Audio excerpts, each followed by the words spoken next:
especial poder compartir una reflexión.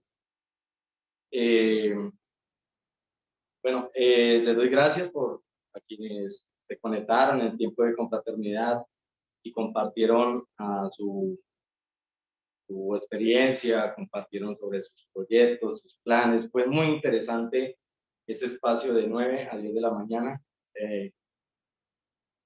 Y también quería saludar a quienes se han venido conectando, a quienes posteriormente verán este video por redes sociales. Un saludo para todos y sean todos bienvenidos.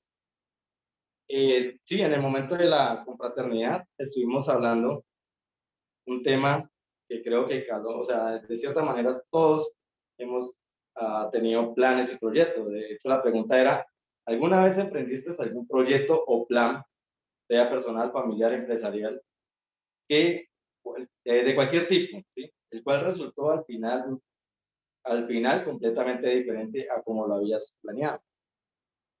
Fue interesante porque todos hablaron de diferentes planes, y siempre había algo que no permitía o llevarse a cabo o cambiar la estrategia.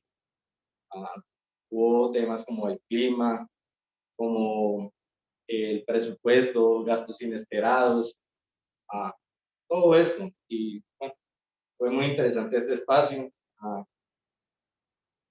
Y yo creo que más de uno, o sea, nosotros podríamos pensar como que, bueno, una cosa son lo que planeamos nosotros, pero otra cosa son los planes que tiene Dios para nosotros. Y entonces, pues sí, o sea, nosotros planeamos algo y en la marcha vemos que como que no sale todo al pie de la hoja, como que como lo habíamos marcado, no se van dando las cosas. De hecho, yo compartía que he desistido de muchos planes que me he propuesto debido a lo mismo, porque no veo como el resultado. Y por lo menos algo que cambió los planes de muchas personas fue la pandemia. ¿Sí? Nadie esperaba esto. Personas que hicieron grandes inversiones en negocios pudieron haber tenido una gran pérdida por negocios cerrados, o bueno, en diferentes formas pueden verse nuestros planes frustrados. Pero yo, bueno, a través de la reflexión bíblica, estaremos hablando sobre. Y entonces, para entrar en el mensaje, les pido por favor que me acompañen en una oración para poner en manos de Dios este mensaje. Amado Señor y Dios, Padre, muchísimas gracias te doy por este día, Dios, que nos permites para reunirnos, Dios, para poder confraternizar, para poder saludarnos, para vernos, Dios. Gracias por esta familia que nos ha permitido tener, nuestra familia de fe, Dios. Gracias por este espacio, Dios. Gracias por permitirnos, por este medio, podernos comunicar, Dios, y en este caso tener una reflexión bíblica, poder elevarte alabanzas, oraciones, Dios. Muchas gracias, Dios. Y en especial gracias, Dios, por habernos aceptado, Dios, por habernos dado de tu perdón, por habernos dado de tu gracia, Dios. Gracias por hacernos llamar tus hijos, por permitirnos llamarnos tus hijos. Muchísimas gracias, Dios. Te damos gracias. Te pedimos por nuestros hermanos, quienes no pudieron conectarse, que están pasando por diferentes situaciones, sean físicas, sea por enfermedad, o sea por desánimo. Dios, te pedimos por ellos, Dios, que si en algo podemos servir, que podamos hacerlo, Dios, que haya esa disposición de servir a nuestros hermanos y a nuestro prójimo, Padre Celestial. Te pedimos por este mensaje, Dios, por esta reflexión bíblica, que todo lo que se mencione, Dios, que sea exaltando tu nombre, que sea glorificándote, Padre. Pongo en tus manos esta reflexión bíblica, Dios, y en el nombre de tu Jesús que te hemos orado. Amén. Bueno, como hemos venido estudiando, por lo menos aquí en Cali, hemos estado estudiando el Pentateuco, ¿sí? En este caso vamos a estudiar en Éxodo, en el capítulo 27. Por favor, acompáñenme a Éxodo, capítulo 27, desde el versículo 9. Estaremos leyendo desde el versículo 9 hasta el versículo 19. Éxodo, capítulo 27, versículo 9 hasta el 19. Haz un atrio para el santuario. Estos son los planos o la descripción que Dios le está dando a Moisés para lo que estamos viniendo estudiando, que es el santuario. Esto, en este caso vamos a tocar lo que es el atrio. Haz un atrio para el santuario. El lado sur debe medir 45 metros de largo y tener cortinas de lino fino, 20 postes y 20 bases de bronce. Los postes deben contar con empalmes y ganchos de plata. También el lado norte debe medir 45 metros de largo y tener cortinas, 20 postes y 20 bases de bronce.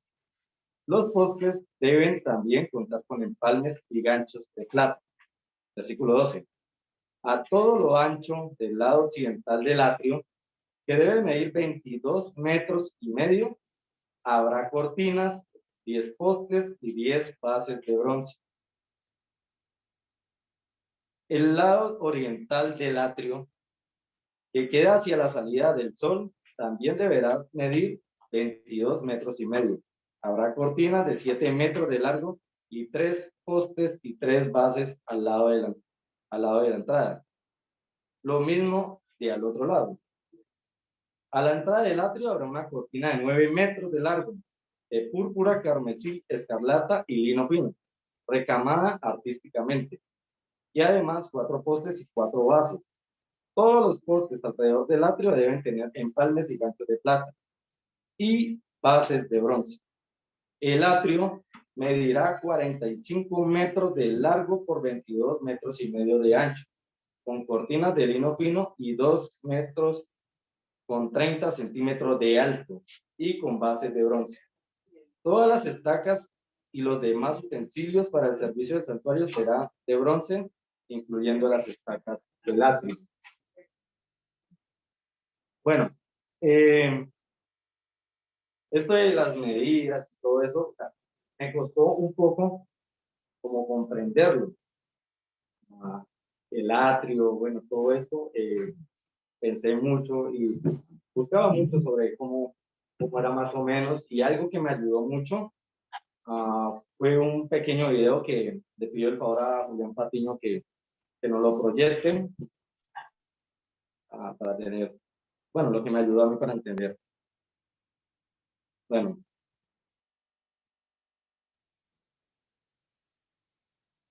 Listo. Ahí como podemos ver, el atrio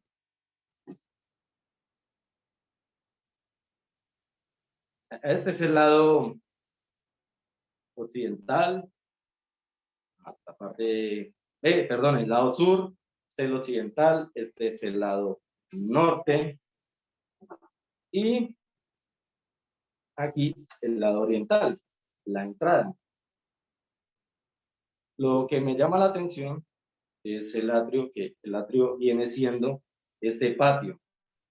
Ese patio que está ahí viene siendo el atrio y lo demás es la cortina. Ahí tenemos el altar de bronce, el lavacro o el lavatorio que está atrás y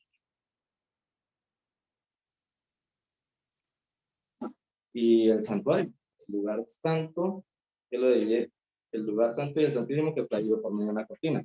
Muchas gracias, Julián. Algo que me llamaba la atención precisamente era eso, de que, bueno, el atrio es el patio, es la zona que estaba ahí, el piso como tal, pero venía cubierto, ¿sí?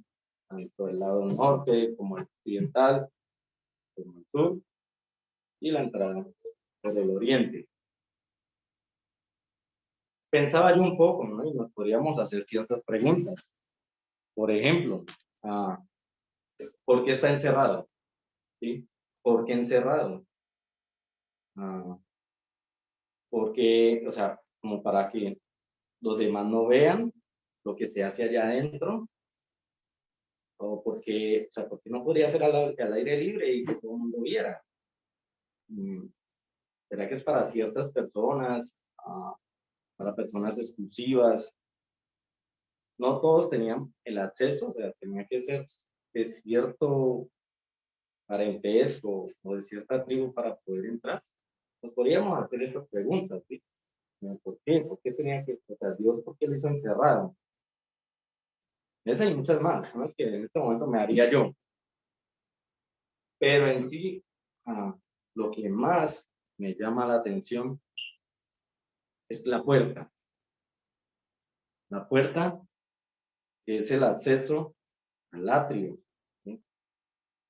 ¿Y por qué me llama la atención? Bueno, una, porque encontré, así buscando sobre el atrio y todo eso, me encontré con que en Génesis, en el capítulo 3, en el versículo 24, dice: luego de expulsarlo, aquí está en el contexto cuando la caída del ser humano, la caída del hombre, cuando desobedeció a Dios y fue expulsado, ¿sí? El versículo 24 dice: luego de expulsarlo, puso al oriente del jardín del Edén a los querubines. O sea, puso al oriente del jardín del Edén a los querubines y una espada ardiente que se movía a todos los lados para custodiar el camino que lleva al árbol de la vida.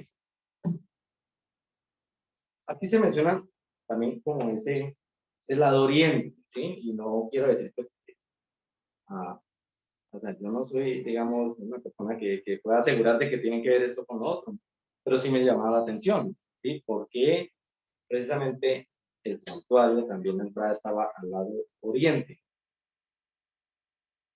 Algo que reflexionaba yo personalmente era cómo Dios siempre ha dispuesto todo para el ser humano, por lo menos el huerto del Edén o el jardín del Edén. Dios todo lo dispuso para el ser humano. Y Adán, en este caso, podía tener una relación cercana con Dios. Dios, estaban en continua relación. Y bueno, ya hemos escuchado y ya hemos leído bastante sobre la serpiente, ¿sí? Que tentó e incitó, y entonces, luego como resultado, ellos tomaron de ese fruto y eso llevó a la desobediencia y a la expulsión. Pero la serpiente decía que morirán, ciertamente morirán.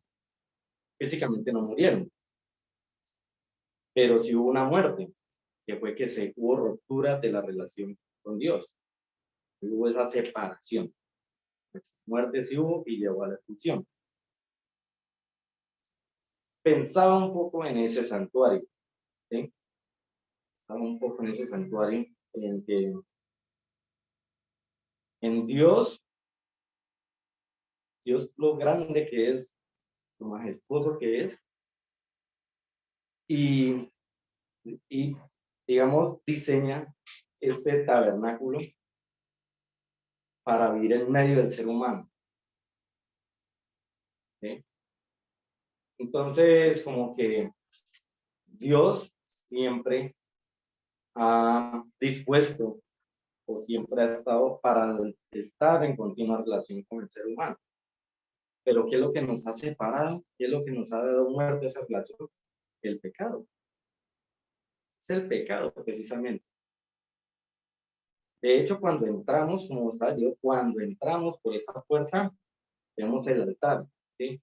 Es donde los israelitas podían entrar y estar en ese atrio, en ese patio, y presentar sus ofrendas a Dios. ¿Por qué? Por sus pecados.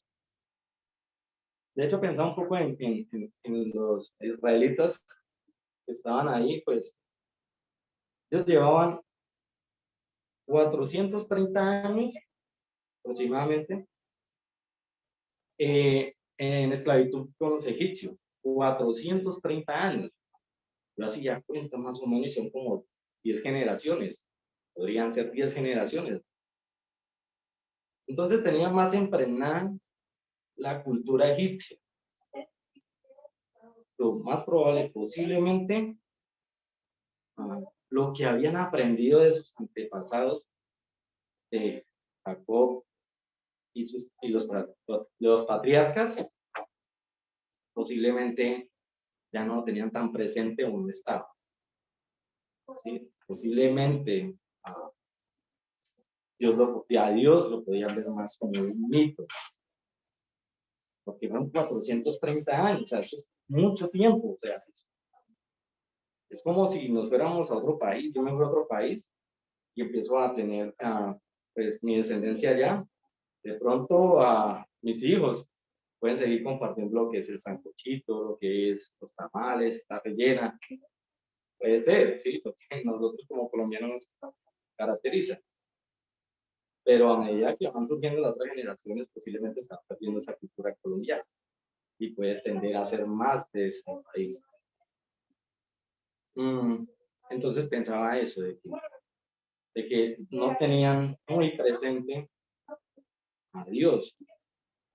Entonces ellos tuvieron contacto con ese Dios poderoso, el Dios todopoderoso, porque ellos vieron todas sus señales, todo lo que hizo en Egipto, todo lo que son las plagas, todo eso con tal de libertarlos.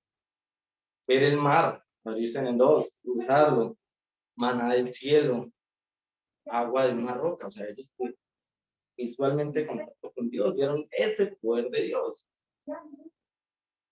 Entonces, pensaba un poco que cuando les llega la ley, ellos iban a conectar directamente, iban a conectarte una, porque su forma de vivir estaba lejos de Dios. Que ellos, con su proceder, con su forma de ser, que tenían tan arraigados los egipcios, ellos estaban deshonrando a Dios, ellos estaban honrando y estaban lejos. ¿Sí? Su vida estaba lejos de lo que Dios esperaba. O bueno, no tenían presente, pero entonces ya saben que están en pecado, que estaban en contra, o sea, su vida estaba en contra de lo que Dios pedía. Entonces veía que ellos tenían esa necesidad de ser perdonados, ¿sí? Ellos tenían su necesidad de llevar a su holocausto para el perdón de sus pecados. De hecho, ahí en el atrio solamente podían estar los israelitas. Al lugar santo solamente podían entrar los sacerdotes. Y al lugar santísimo solamente el sumo sacerdote. No, de hecho, solamente podía entrar una vez al año. Y no porque éste estuviera exento del pecado, ni porque fuera mejor persona. O sea, le fue asignada la misión, pero él tenía que presentar ofrenda por su pecado antes de entrar. Y porque la nube de Dios llegaba y de una caía, culminaba. De hecho, en Levítico 10 vemos que los hijos de Aarón entraron el día que no eran, a hacer lo que nadie le había ordenado y aquí cayeron. Entonces, ahí podemos ver a Dios queriéndose relacionar con el ser humano, pero el pecado, ¿cómo? Nos da muerte. El pecado.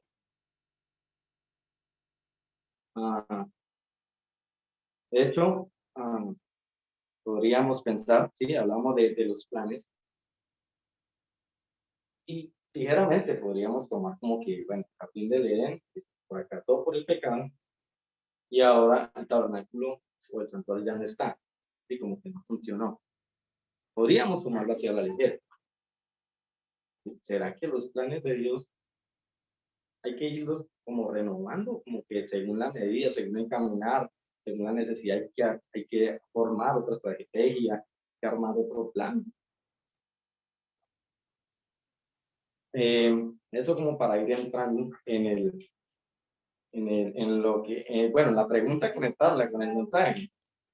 Por favor, les pido que me acompañen en Juan, en el capítulo 10. Juan, en el capítulo 10.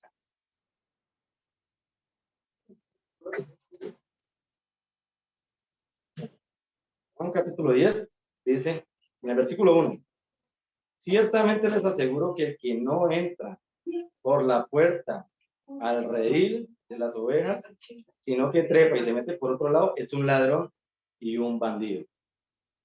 El que entra por la puerta es el pastor de las ovejas. Lo que me llama la atención aquí es la mención de la puerta. No quiero decir pues que esta sea la continuación de no puedo como conectarlo, ¿no? Pero teniendo presente esa puerta, me llama la atención esta puerta de acá, o sea, como que no hay otro acceso. El único acceso es la puerta. Y aquí se está hablando de una puerta, y quien entra por otro lado, que no es la puerta, es un ladrón y un bandido. Leamos en el versículo 6. Dice, Jesús les puso este ejemplo, pero ellos no captaron el sentido de sus palabras. Por eso volvió a decirles, ciertamente les aseguro que yo soy la puerta de las ovejas. Todos los que vinieron antes de mí eran unos ladrones y unos bandidos, pero las ovejas no les hicieron caso. Yo soy la puerta, el que entra por esta puerta, que soy yo, será salvo. Se moverá con entera libertad y hallará pastos. El ladrón no viene más que a robar, matar y destruir. Yo he venido para que tengan vida y la tengan en abundancia. Perdón, perdón un momentito.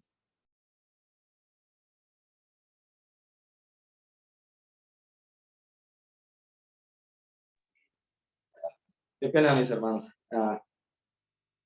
Entonces, Jesús se llama a sí mismo como esta puerta. Y pensaba en ese contexto, ¿no? El contexto en que Jesús lo dijo, se refería mucho a quienes estaban en el liderazgo, que eran los jefes sacerdotes y los fariseos. La función de ellos era conducir el pueblo a Dios, a su relación con Dios, a vivir con Dios. Pero ellos no la llevaron a cabo, ¿sí?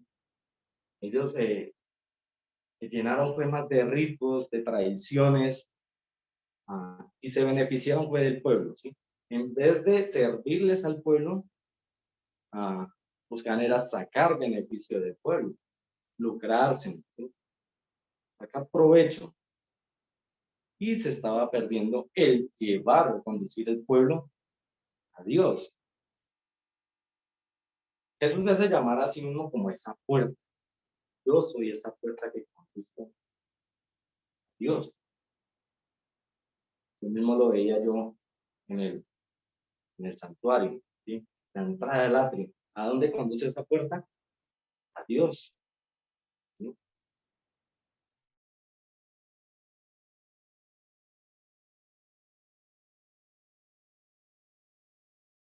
En el contexto en que se escribió el Evangelio, ya habían surgido nuevos líderes, habían surgido nuevas doctrinas. De hecho, querían socavar o acabar con la idea de que Jesús realmente había venido en carne, en condición humana, y que había muerto. Y algo que me llama la atención es precisamente eso, que esas mismas personas que surgieron después tampoco están conduciendo a Dios. O sea, a los oyentes no lo estaban conduciendo a Dios, sino que los estaban desviando con nuevas doctrinas. O sea que a esas personas es que hace referencia a este pasaje, que son unos ladrones y unos bandidos. Jesús es esa puerta que conduce a Dios. Y eso es lo que se debe predicar. Y pensaba un poco en el contexto actual. Aquí hago un paréntesis. Este pasaje, en especial, Juan capítulo 10, versículo 10, se ha usado mucho en muchas congregaciones, diferentes denominaciones. Se ha usado demasiado, pero se ha citado mal, se ha sacado del contexto. Entonces, lo han usado, pero para beneficio propio. Solamente dan este pasaje. El ladrón no viene más que a robar, matar y destruir. Yo he venido para que tengan vida y la tengan en abundancia. Usan esa palabra, vida en abundancia, es como que vida combinen materiales sobreabundantes. No es cualquier vida, ¿sí? Sino es que es una calidad de vida. Entonces, para actualidad, la forma de pensar actual, no digo todo, pero en su mayoría, la forma de pensar cristiana actual va muy a que, sí, o sea, un hijo de Dios tiene que estar bien. Un hijo de Dios no puede pasar necesidades. Un hijo de Dios no puede estar enfermo. Un hijo de Dios no puede vivir en una casa de alquiler. No puede andar en el servicio público. Un hijo de Dios tiene que tener su casa y no cualquier casa, la casa. El carro, no cualquier carro, el carro. ¿Sí? Eso es ofensivo, pues, de que una persona que se haga llamar hijo de Dios que no esté en abundancia. Y ya han usado este pasaje de esta manera. Y si vemos el contexto, cuando dice para que tengan vida en abundancia, está hablando de vida donde sobreabunde la vida, vida donde no se escasea la vida donde no termina la vida. Está haciendo referencia a la vida eterna. Y aquí yo quisiera mencionar a personas que en estos momentos son líderes, se llaman pastores, profetas, bueno, como se hagan llamar y la denominación que sea. ¿Tú qué estás haciendo con las personas que te oyen? ¿Qué puerta le estás mostrando a las personas que van y te escuchan? La puerta ancha que lleva a la destrucción, la puerta estrecha que pocos van a encontrar. ¿Estás mostrando a Jesús? Porque ese es otro punto. La puerta de Jesús la tienen a un lado. ¿Sí? Hablan más de su propia experiencia. La Biblia ya casi no se usa. ¿Sí? Si se usa es para sacar un texto y afirmar a lo que estoy diciendo. Pero están ocultándole el acceso a Dios. Ah, ah, yo te digo así, si tienes esta postura, si estás frente a un púlpito, personas están oyendo, ¿a dónde los quieres conducir? ¿A Dios? ¿Sí? ¿O a los bienes materiales? Porque eso Jesús no se puede contradecir. ¿Sí? O sea, no podemos, o sea, o no, mejor dicho, ignoran esos pasajes, ¿no? Como pasaje que está, no hay necesidad de ir allá, pero yo se los leo, que está en Lucas 12, en el versículo 15, o sea, Jesús no puede decir y contradecirse luego, ¿sí? Al versículo 15 dice, tengan cuidado, advirtió a la gente, absténganse de toda avaricia. La vida de una persona no depende de la abundancia de sus bienes. Pasa esto, no se puede abrir una iglesia que promueva la prosperidad y el bienestar cristiano. Esto no se puede decir, esto es como si estuvieran dando una herejía. Y por lo menos Mateo 6:24 dice, nadie puede servir a dos señores, pues menospreciará a uno y amará al otro, o querrá mucho a uno y despreciará al otro. No se puede servir a la vez a Dios y a la fiesta. ¿A dónde estás conduciendo tú, por decirlo de algún modo, a tu iglesia? ¿A los bienes materiales o a Dios? Que tengan una relación con Dios. ¿Y por qué? La puerta de Jesús no se puede ocultar y si la estás ocultando, pues ese ladrón y ese bandido que dice Jesús, eres tú.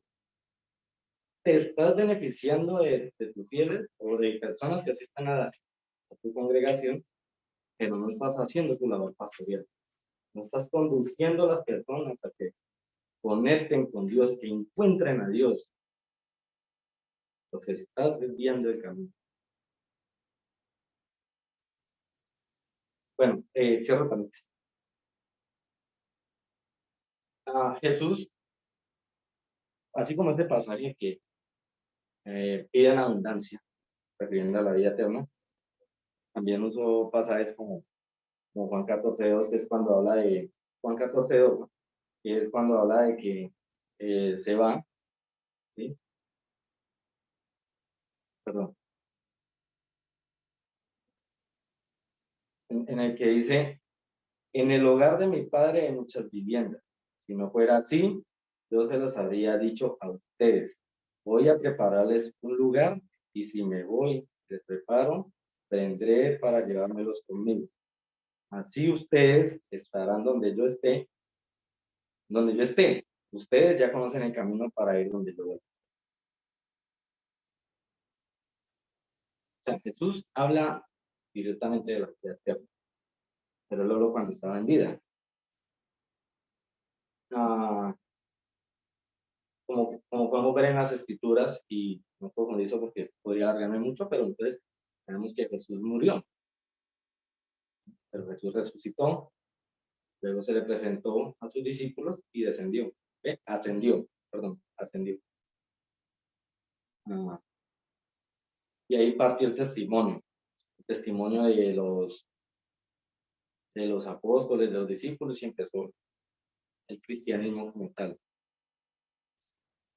Me llama la atención precisamente ah, de que, bueno, está pues la persecución, está las situaciones difíciles que estaba pasando el pueblo y podrían surgir como dudas, ¿no? Como que, bueno, nos están matando. ¿Será que si es por aquí? Bueno, nos están persiguiendo, nos tratan como delincuentes. ¿Será que si es por aquí?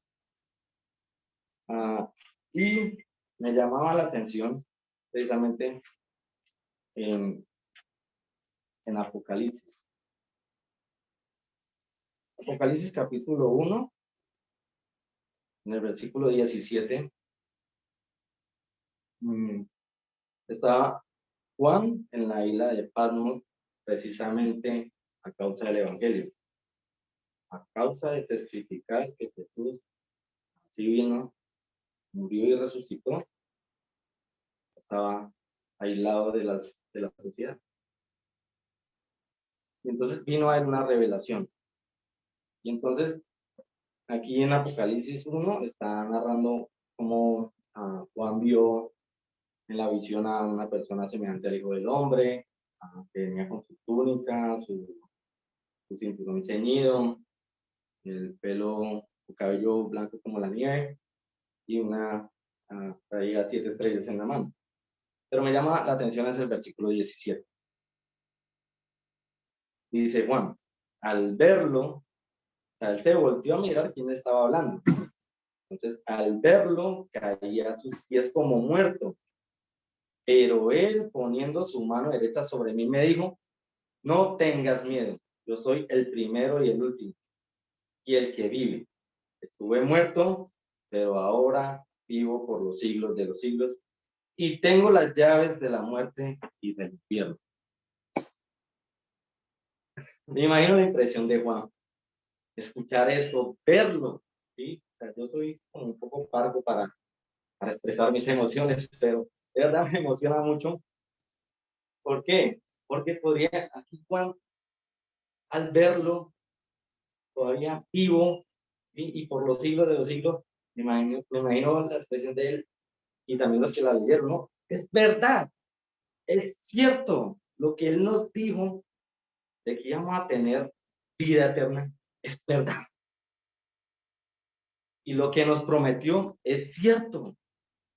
Me imagino a las personas que de antemano, los que primero leyeron esta carta y ver de que Jesús venció la muerte, y no tan solo que venció la muerte, sino que tiene las llaves de la muerte y del infierno. O sea, como que Él tiene el poder de resucitarnos. Él tiene el poder de que aunque muramos, Él nos va a rescatar, Él nos va a salvar. Me imagino ellos con esto recobrando ánimo, con esto recobrando fuerzas, ¿sí? Para seguir en la misión, para seguir en la lucha, sin importar perder la vida, porque sabían que Dios, que Jesús había llevado a cabo el plan de Dios. El plan de Dios siempre fue tener esa relación eterna con el ser humano. El plan de Dios siempre fue traernos la salvación. Nosotros humanamente podríamos pensar, no, es que fracasó en el jardín del Edén, fracasó en el tabernáculo. El tabernáculo ya no estaba el templo, bueno, ya no hay templo, ¿sí? Pero el plan de Dios nunca se detuvo. Nosotros podríamos pensar así porque es nuestra forma de pensar y así lo pudimos contemplar mientras charlábamos, ¿sí? De que nuestros planes no se llevaban a cabo o tocaba cambiar la estrategia. Pero Dios siempre tuvo ese plan. Dios así lo planteó y así lo llevó a cabo. Desde Génesis 1 hasta Apocalipsis se menciona a Jesús. Jesús como ese redentor, Jesús como esa salvación. Él es el único que nos da ese acceso a Dios. Él es el único. De hecho, gracias a Él, no solamente podemos estar ni en el atrio ni en el lugar santo, sino hasta en el lugar santísimo, ¿sí? En la presencia de Dios. Y vamos a estar eternamente con Él.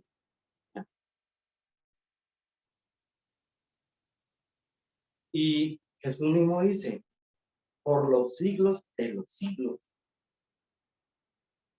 Mis hermanos, es muy usual ahora, se menciona como que, de hecho he escuchado líderes que dicen que esa palabra de Dios fue diseñada, fue hecha para la gente de esa época, pero que ahora necesitamos palabras nuevas, necesitamos nuevos profetas. O sea, no les es suficiente, no han entendido el plan de Dios. Y yo te digo a ti, si estás buscando de Dios, estás buscando ser perdonado, quieres conocer a este Dios todopoderoso, es el que creó todo, que hizo todo y lo puso a nuestra disposición. Quieres conocer de Él, te invito a que tomes esta puerta. Te presento esta puerta que se llama Jesús. Él es el único camino, la verdad y la vida. Es el que te conduce al Padre. Esto es lo que se debe predicar y a esto te invito. No es una decisión importante. ¿Sí? Tanto mis hermanos como yo estamos dispuestos a estudiar contigo la Biblia, tal de que conozcas a este Dios todopoderoso. También quiero invitar a mis hermanos quienes ya han tomado esta puerta, ya han tomado la decisión de seguir a Jesús, de ir al Padre. Si estás pasando de pronto por un desánimo, si sientes que ya como que no es lo mismo, te invito a que profundices en Jesús. ¿Sí? No esperes a que un líder religioso o un pastor te anime, ¿sí? O te lleve. ¿Ya? Tú ya conociste. Él tiene que ser suficiente para tu vida, para tu fe, para tu cristianismo. Tiene que ser todo. ¿Sí? Él es. ¿Sí? Él es el único. No hay otra. ¿Sí? No esperes a que una alabanza o una visión te lleve a volver a conectarte con Dios. Busca a Jesús. Conecta con esa puerta. Esa es la única salvación que hay.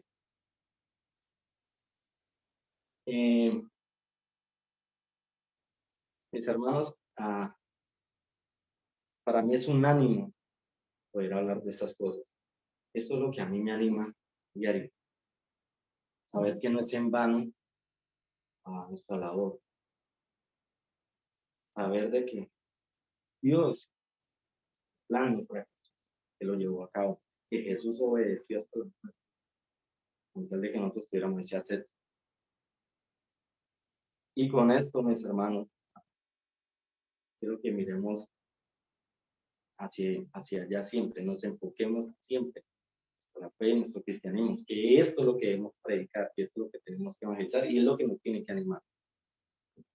Lo que Dios ha hecho por nosotros. Mis hermanos, como he mencionado varias veces, Jesús lo es todo. Y precisamente gracias a Jesús es que podemos hoy reunirnos, tomar del pan, del vino, llamamos familia. Entonces, gracias a ese sacrificio que Jesús hizo por nosotros. Y por eso los invito a que tomemos de ese pan y ese vino, reflexionando en esa grandeza de Dios, dándole gracias por habernos restaurado, por habernos permitido tener esa relación con Dios y que la vamos a tener allá eternamente. Entonces los invito, mis hermanos, a que oremos y tomamos de este pan y ese vino. Acompáñenme en una oración. Muchísimas gracias.